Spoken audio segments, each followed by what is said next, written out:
Interesting fact, Christopher Lee was Ian Fleming's cousin, so it was only a matter of time that he would wind up playing a villain in a Bond film. And to his credit, the villain is the best part of The Man with the Golden Gun.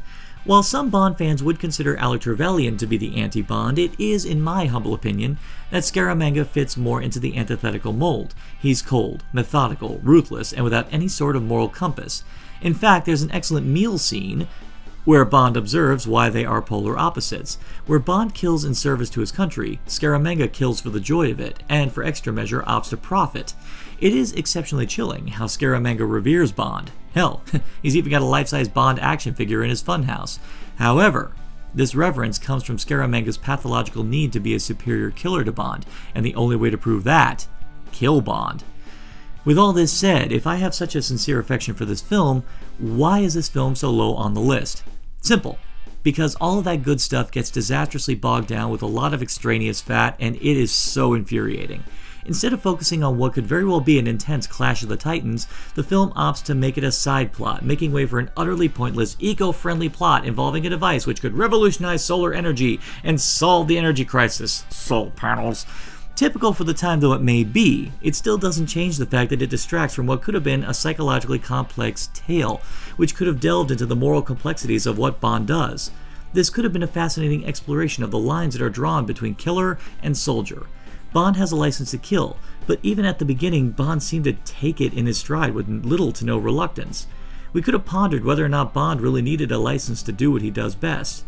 Alas, we never get that, because this film said, screw that, here's Britt Eklund in a bikini. You are aware of a little film called The Wicker Man, right? I'm just asking, because the people who would be interested in that sort of thing could easily just watch that one scene on a loop. While we're on the subject of Britt Eklund, the sad part is that she has proved in the past to be a more than capable actress in other films, such as the aforementioned example, so her being cast as a Bond girl was a great idea. It's just a shame that she had to be cast as Mary Goodnight. This character is so ridiculously disaster prone that even when she tries to help, things go to hell. She tries to plant a tracker on Scaramanga's car, she gets captured, and she just so happened to have the MacGuffin on her person. She tries to take out the technician and make her escape, she winds up blowing up the entire island. I kid you not.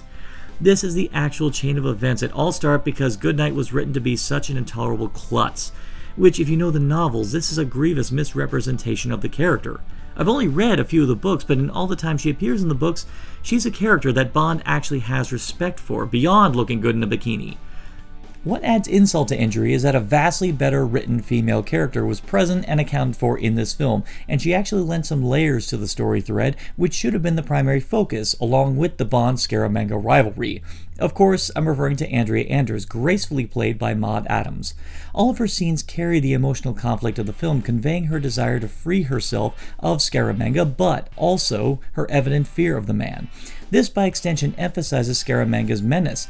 Seriously, all they had to do was focus on the core and you would have had an intense thriller that would have had layers of character depth. Instead, we get an overblown, overproduced mess that is so drunk on itself that it thought that throwing in the podunk Louisiana sheriff from the last movie was a masterstroke.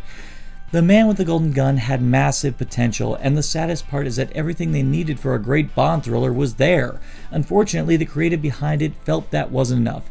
In all fairness, though, the corkscrew bridge jump was pretty awesome. Seriously, that wasn't model work, that was the real deal.